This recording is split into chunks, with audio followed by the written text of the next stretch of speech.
I've already taken 2 loads to the dump. Hi, Charlie.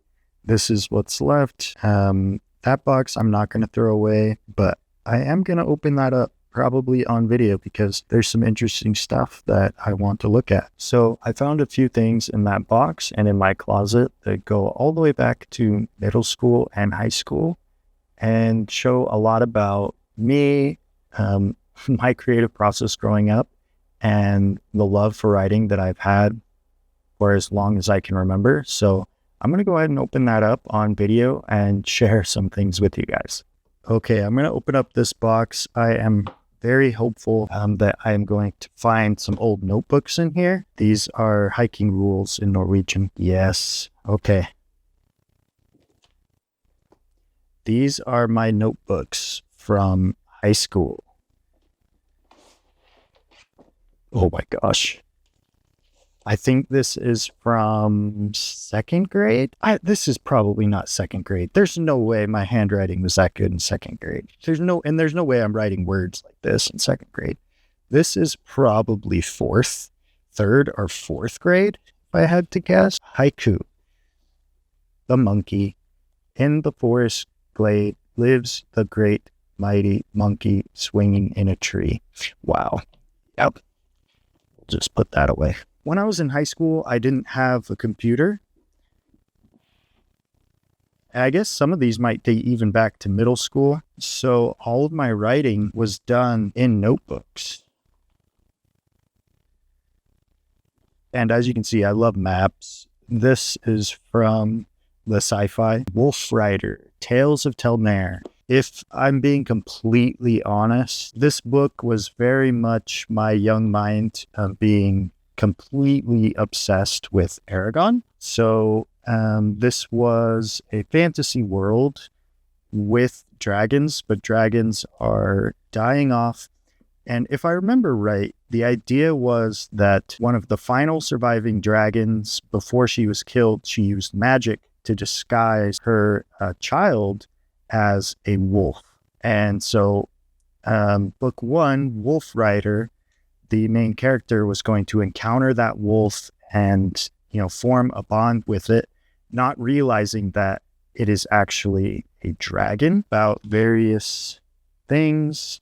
I was, trying to take notes out of Tolkien's books. So like creating calendars. Here is a song of the elves. Woe, woe before Wodos. Halt with haste and care, for bleak black despair hangs on the boughs of the shadows. Keen eyes and sense prevail, but in Wodos all shall fail. Woe, woe before Wodos. There is a place of old where water moves swift and bold. Of elves it is called Anlar, by dwarves it is called Belzar. Deep within this oaken vale, water and lake should prevail, for pouring in a furlong tall, there is a great waterfall. But at its base, where ground and water once did meet, not a drop now rests there at this vale's feet. For so stout and strong of heart the Anlar flows, it persisted on, straight through the rock it goes. On and on, how deep no man can scout, perhaps through the earth's bottom it at last falls out. One of the things I came across while I was up in the closet cleaning that top shelf out is this right here. This is actually a pastel that I did in high school for the cover of a sci-fi that I wrote. This is pretty exciting. To be honest, I forgot that I had slipped these back in here. This is a map that I drew by hand in pencil for a fantasy that I was working on. Obviously, very much Lord of the Rings inspired. But yeah, oh my gosh, every single mountain, tree, all done by hand. Lines around the coast to show water depth. Holy cow. But the funny thing is, so you probably noticed these lines going through here where I turned it into a grid. That's because this was just the beginning.